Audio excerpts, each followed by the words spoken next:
పాటు ఇక్కడ ఎమ్మెల్యేగా మంత్రిగా పనిచేసిండు. ఒక కొత్త రెడ్డి బిడ్డకి ఇద్దామనేటువంటి ఆలోచన ఆయనకి రాలే. ఉంటే ఆయన లేకపోతే ఆయన కొడుకులే ఉండాలనేటువంటి ఉద్దేశం వాళ్ళకు ఉండొచ్చు. మేము కాదంటలేము, మీకుంటే ఉండొచ్చు. కానీ మా వాటా ఏందనే విషయం కూడా మేము ఖచ్చితంగా అడుగుతామన్న విషయాన్ని తెలియజేస్తా ఉన్నాం. ఇంకా గడికోపారి ఒకసారి నేను సెక్రటేరియట్ లో గౌరవ ముఖ్యమంత్రి గారు అందరం కూర్చుంటే బీసీల రిజర్వేషన్ మీద నేను మాట్లాడుతూ ఉంటే జానారెడ్డి గారు అక్కడే కూర్చున్నాడు ఆ మీటింగ్ లో. రాహుల్ గాంధీ గారు 42% రిజర్వేషన్ బీసీలకు ఇద్దామని చెప్తే జానారెడ్డి గారు ఏమన్నాడు ఎరికేనా మీటింగ్ లో, వీళ్ళకి ఇయ్యద్దు, స్కిప్ చేద్దామని చెప్పిండు. స్కిప్ చేద్దామని చెప్పి తప్పని చెప్పమని చూద్దాం. నేను నా పిల్లల మీద ఒట్టే చెప్తున్నాను, ఆ మాట చెప్పినాను. నీ పిల్లల మీద ఒట్టే చెప్పు, ఆ మాట చెప్పలేదని చెప్పి చూద్దాం.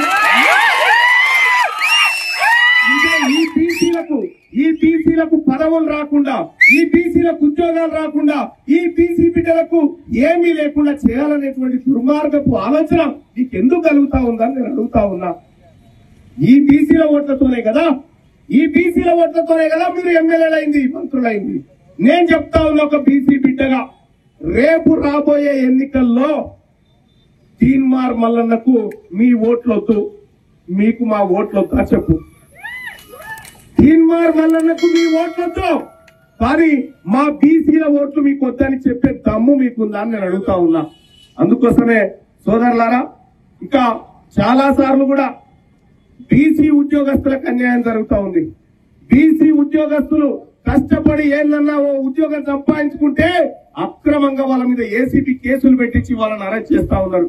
సోదరులారా, నేను ఒక్కటే చెప్తా ఉన్నా, ఇక్కడ హాలియా పట్టణంలో ఇది బీసీలది పట్టణం, ఈ పట్టణం బీసీలది. దీని మీద మీ పెత్తనం నడవడానికి వీల్లేదు. ఇది నాగార్జున సాగర్, ఇది ఇక్కడ కట్టిన కట్టలు గాని, తొవ్విన కాలువలు గాని ఈ బీసీ బిడ్డలతో వీరు, ఈ మైనార్టీ బిడ్డలతో వీరు, ఎస్సీ బిడ్డలతో వీరు, ఎస్టీ బిడ్డలతో వీరు.